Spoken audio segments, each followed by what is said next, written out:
we spend most of our best time on the planning process. We get energized. You watch something like this, like, yes, I'm ready to go. Okay, research mode. And you start researching and planning. And then you wake up the next day and that energy and that vibe is gone. I think the biggest miss that people make in terms of selling, it's about how does somebody do something big in a very short period of time. It's with great honor that I introduce to you Evan Carmichael, a magician when it comes to YouTube marketing. And I'm super excited to dive into actually what he's created an entire movement around, this concept, belief.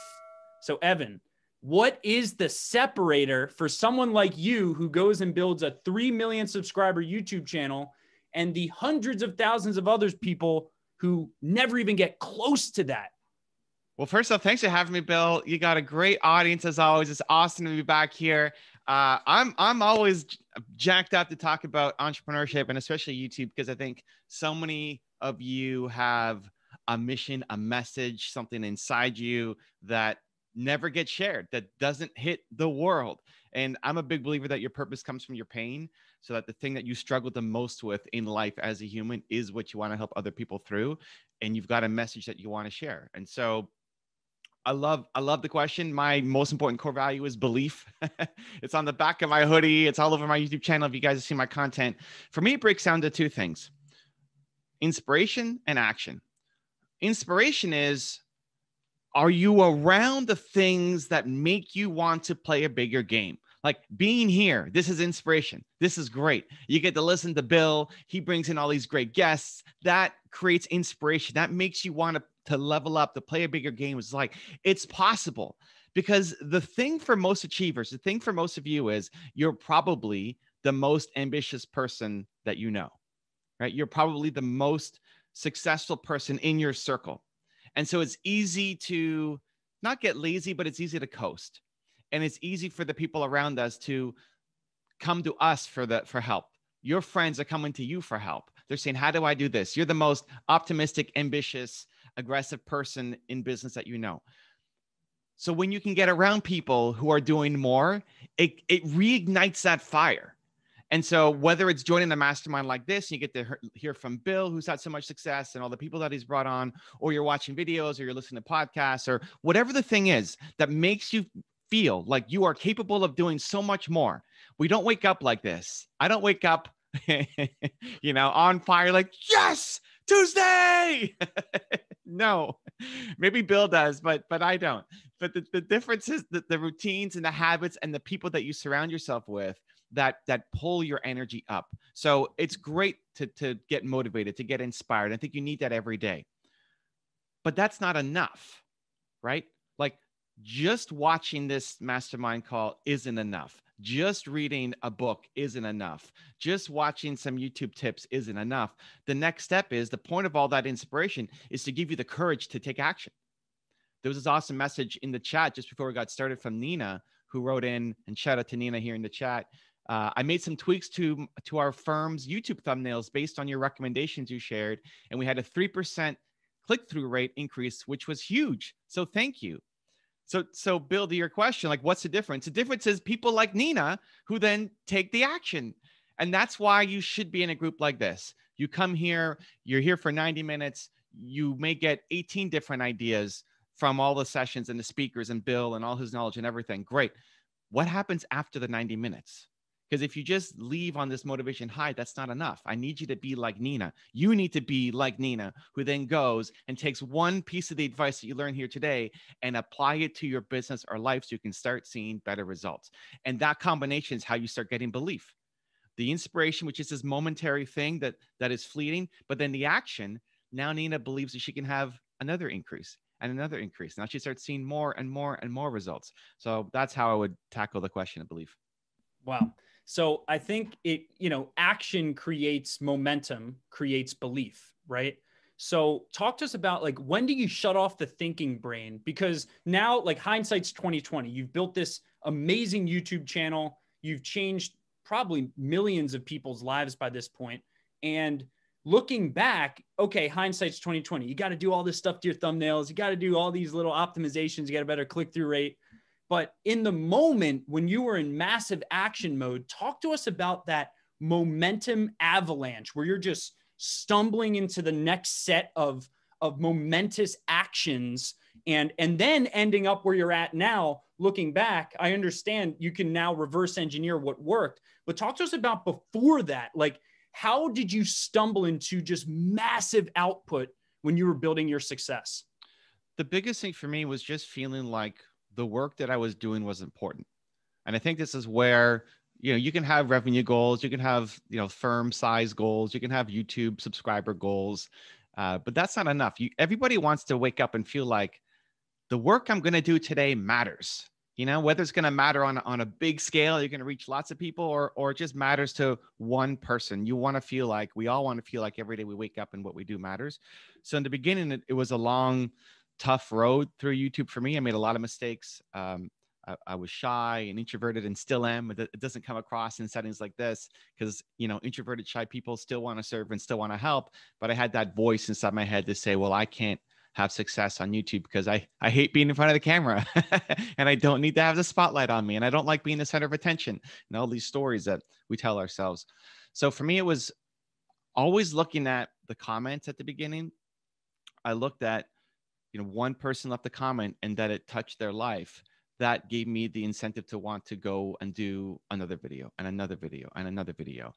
It took me from the first video that I put up 5 years to get to 8,000 or 9,000 subscribers, and then another 5 years to get to almost 2 million. So I did a lot of mistakes at the beginning, a lot of negative self-talk, a lot of inaction. I wasn't in action mode at the beginning. But the thing that really tweaked it for me was I always focus on who was here instead of who wasn't here. So I think, especially in the early days when you're building up a social profile, it's like, well, how do I get 1,000 views on my video? And then if you get 1,000 views, like, well, why is it not 10,000 views or 15 or 20 or 100 or a million or whatever, right? Even me now, I had 3 million subscribers. Why am I not at 10? Like, that's the next goal to get to. But the thing that always helped me, that helped me get my mojo going every day, was recognizing that even if there was only 50 people who watch my video, that's 50 people. Like, those are real people. If you were to go do some kind of speech in a library or a Lions Club or YMCA or some event, and there were 50 people who were sitting there in the room waiting for you to show up and talk, you'd be excited. You'd be pretty nervous. You'd be like, okay, got to make sure I got my game on here. We got 50 people here in the audience. But because it's online, it feels like it doesn't matter and our message is meaningless. And so if you can switch in your brain to focus on who is watching instead of who isn't, it gives you a lot more happiness, a lot more purpose, and a lot more momentum in creating. Yeah, the more you accomplish, the more grateful you have to become, right? Because as you become more and more successful, you have a lot more to be grateful for. But most times, the thing that got people successful was this insatiable focus on what didn't exist in the future, right? So I want to create that. I want to create this. I want to create this. But that can actually cause burnout, and it can kind of stress out those around you if you don't cultivate a muscle of gratitude. So my question to you is, in this process, as you're looking for little wins, giving yourself the sense of momentum, what were some of the needle movers when it came to cultivating gratitude throughout the process, which you already talked about, looking at comments, but more importantly, what were some of the things like stumbling blocks that you hit your head against the wall that in the moment didn't feel so good, but you eventually found gratitude in it? Yeah, I think a lot of that comes down to actually enjoying the work that you're doing. I think a lot of us are just chasing the end result instead of actually liking the work. When I saw this in my calendar today, it's like, this is going to be awesome. We get to talk to Bill again. We get to talk to his awesome community. It's not like, oh man, I don't want to do this, right? If there's too many things in your calendar that are that, oh man, I don't want to do this, you could try to trick your brain to convince yourself of why it's so important so that you do show up. But it's a lot easier when you actually genuinely like the thing that you're doing. So on my main channel, we've done over almost 11,000 videos, something like that. It's crazy. They're not all public, but 11,000 videos over 12 years. That's a lot of videos, guys. That's a lot of videos. And people ask me about burnout. I can't remember the last time I didn't post a video. Like, we've probably gone 8 years, 7 years without skipping a day of not posting a video. So how do I not burn out? Because it's not work, because it's fun. Because talking to you guys here is fun. This is part of my mission and my purpose and what I want to do. And so it's easy to default to gratitude when you actually like the thing that you're doing. You can use gratitude as a trick when you don't. It's like, okay, I'm frustrated. I don't want to do this, but what can I be grateful for right now to get me over the hump so I can go do this thing? But I'd much rather, and I think burnout's a very real thing. I think a lot of times though, if you had me be, the head of an accounting firm or something, I would burn out in 2 days because I just don't like accounting. It's not my jam. For other people, it's like, oh my gosh, I love it. It's my favorite thing ever. Great. Like finding that connection to the thing that you actually love doing makes it easy to stay grounded, easy to stay grateful, and easy to keep the momentum going. So you could have convinced yourself to just stay small and be this little YouTuber and have this movement, but you decided to build a team, right? You decided to actually scale elements of what you were doing. And some of the things you scaled are really difficult, like how to pick out the top 5 or 10 gems from Elon Musk's life, right? Or like scaling the research process of putting together a video that's, anticipating getting 20 million or 1 million views. There's a lot of elements in that you didn't have to go and build a large team around it. So what was the light switch moment where you were like, okay, I'm going to start removing myself from the equation because my belief's so big, I now have to build a team to actually make this belief come true? Yeah. And so it might be unfair to compare, you guys watching to where I'm at now. We've got 30 plus people on the team who all contribute to this. So it's not just Evan by himself in his studio doing it.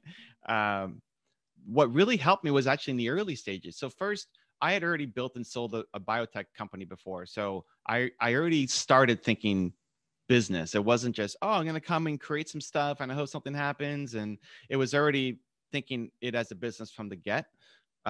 Next was the editing. So at the beginning, I did everything myself. I filmed, I researched, I edited. I'm not a very good editor. I'm still not a very good editor. And I realized it was taking me a lot of time and I didn't enjoy the editing. Even if you're not good at something, right? I wasn't very good at making videos at the beginning. I was, again, nervous, shy in front of the camera. It took me 350 videos until I didn't hate myself on camera. When you play a video back, it's like, oh man, that's so bad. Oh, I couldn't watch my own videos back until 350 in, which sounds crazy. But why keep going? Well, because I liked it. It was fun for me, even though I wasn't very good at it. The editing, I wasn't very good at it, and it wasn't fun for me. The editing became a chore. So I said, okay, the first person I'm bringing on has to be an editor because I need to get this off my plate. So that took me from one video, a week of me doing it all myself to a video a day, because now I didn't have to edit anything. I could give it to him and then I could just be in front of the camera. And then that just kind of scaled up, as you continue to figure out what are you uniquely great at? What are you amazing at? What do you have what I call Michael Jordan level genius at? Combined with what do you love? And then trying to spend as much time there as possible, and then surrounding yourself with the people, brick by brick, person by person to help you accomplish the other things. So what's the monster, scary, makes your stomach drop vision? Like what's the big 10-year picture for you? Yeah, I don't have a 10-year picture. I have a lifetime picture, which is I want to solve the world's biggest problem, which I believe is people don't believe in themselves enough. I think whatever problem you can think of can be solved and will be solved by an entrepreneur. Cancer should have been solved by now, but the woman who solves cancer, is a manager at McDonald's because she never believed in herself enough to chase down that dream of hers. So that's what I wake up every day trying to accomplish, fully recognizing I'm never going to accomplish it. By the time I pass, there will still be many people who don't believe in themselves enough. But I think it's the world's biggest problem. So I wake up every day trying to chase it down. Man. So in terms of right now, where you're at 3 million subscribers, what's something you can actually start? What I'm trying to do is, for everyone listening, is I'm trying to show you that no matter how far up you go, like Evan's gone with his YouTube channel, there's always another level. So what's something you can you can almost bite. Like it's right there. You can feel it. Like, is it a certain subscriber number? Like what's the next big target for you that you are putting all of your conviction, belief, and resources into? So, you know, on a subscriber level, 10 million is the next goal. Nobody's done it inside Thought Leadership. If you have an entertainment channel or a prank channel or a kids channel or something, there's a bunch. But inside of Thought Leadership, education, entrepreneurship, nobody's even close. Nobody's come even close to it. So that's kind of the next big goal. My personal ambition though is I want to help more. Just how do I solve the world's biggest problem? Like, how do I get people to believe in themselves more? Well, it's me making content, but it's also I'm trying to train and help other purpose-driven entrepreneurs to get their message out there. All of you watching now, right? If this inspires you to start your YouTube channel and then go and create content and share your message, you're hitting people in a way that I can't. So I'm trying to make it purposeful to train people with my programs, with my software, to help people be able to build their YouTube channels up, to give them the push they need. Like Nina sharing that she changed her thumbnails and she's up 3% across the click-through rate is great if that encourages her to keep making more videos. And my favorite thing of all time was when people hit me up a week later, a month later, a year later, 5 years later, and say, hey, because of that one moment, that one conversation, I made these changes. And now look at me, I've hit 1 million extra people. And those are people that I personally can't hit. So my goal with something like this is, hey, all of you watching, that you have a message. I need you to get it out there because we got to go change the world. So Evan, the question I have kind of tying this all together is the information needed to take massive action. When is the time to stop educating yourself and to go and take massive action? When is that? When do you have a gut feeling when you're executing at the level that you're executing, and you go and you dive into doing more research for something? When do you cut off the thinking brain and go into massive action mode, especially for those listening right now? As soon as I get an idea, like be willing to pause the video to then go do something. Be willing to put down the book for now and then go do something. Because we tell ourselves as we go through something, oh, okay, well, that's a good idea. That's a good idea. That's a good idea. And then you end up with 20 ideas in your notebook, but now you're out of time because you're off to run the rest of your day. As soon as you get an idea, just trust that the idea is good. Trust that good ideas flow through you. We get these great ideas, and then almost immediately our brain tells us why we can't do it.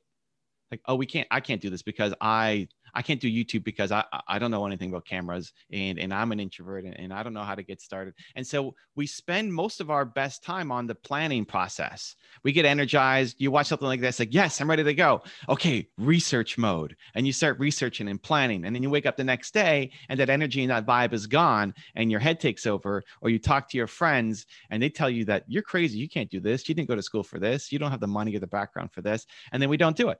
So the most important thing is what I call the 2% difference is you take action on the first 2% right away. Most of us will get an idea and then plan for 100%, plan for where we're going to be in 5 years and the whole vision of what we got. And it's fun really planning, but then we wake up the next day and we haven't done anything. What more important than the perfect plan is just take that first 2%.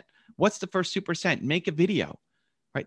Take out your phone. I still will make videos from my phone. I've got 3 million subscribers and I'll still make some videos from my phone. I got 30 people on my team, but I'll still make videos from my phone, right? Because you get an idea, you go film it. Like the best thing you can do is just go film, make your first piece of content. Expect it to suck. Like, why do you expect to be great at the beginning? Don't expect it to be great. Expect it to suck. It doesn't mean that you suck as a human. It just means you don't have the skill sets yet. But this is, we take that on. We take on that identity. It's like, well, if my first video sucks, then I suck. And so I'm not going to do it because I don't want to feel like I suck. Right. So trust that good ideas flow through you. Expect not to be great at the beginning. Expect to suck at the start, and then keep going and keep doing and keep making. It's just that first step that feels so big that's actually not that giant. And once you start building that momentum train going, it's so much easier to stay on it.